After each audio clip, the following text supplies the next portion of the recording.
Ming Flanagan, 2.5 minutes. Thank you, Chairman.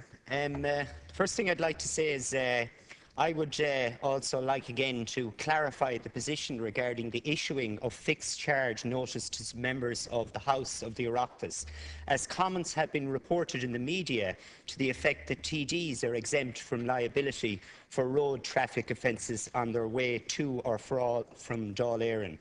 This assertion is simply incorrect. Then again, who are you telling? But if it's incorrect, then why, when the Minister was asked to give a breath test and when he failed to do it, why then wasn't he, like everyone else, brought down to the Garda station? Now, I'm not asking that he be brought down in handcuffs like Deputy Daly, just like everyone else, brought down to the station and tested to see was he over the limit, just like absolutely everyone else. Because I'll have to say it again, I'd like to again clarify the position regarding the issuing of fixed charge notices to members of the Houses of the Oireachtas, as comments have been reported in the media to the effect that TDs are exempt from liability for road traffic offences on their way to or from Dáil Éireann. This assertion is simply incorrect. Why mention you're coming back from Dáil Éireann then? Now, if the Minister intends to morally lecture the rest of us, he should be aware that the soapbox on which he is standing is resting on quicksand that is rapidly disappearing under him.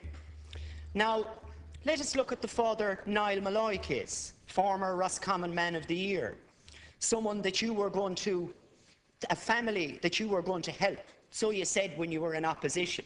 Well, you're not helping them, and the family have told me that you're not helping them.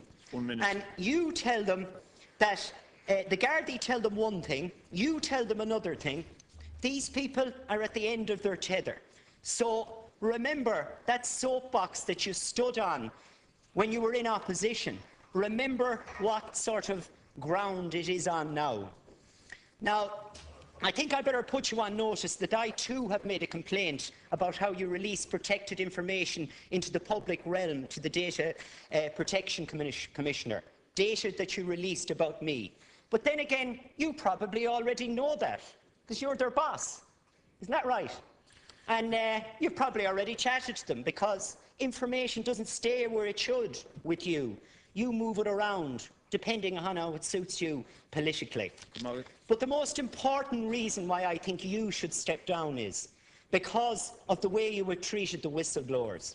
We had members on your side come in here yesterday and tell us about what you did, and apologies for the Magdalen laundries, etc.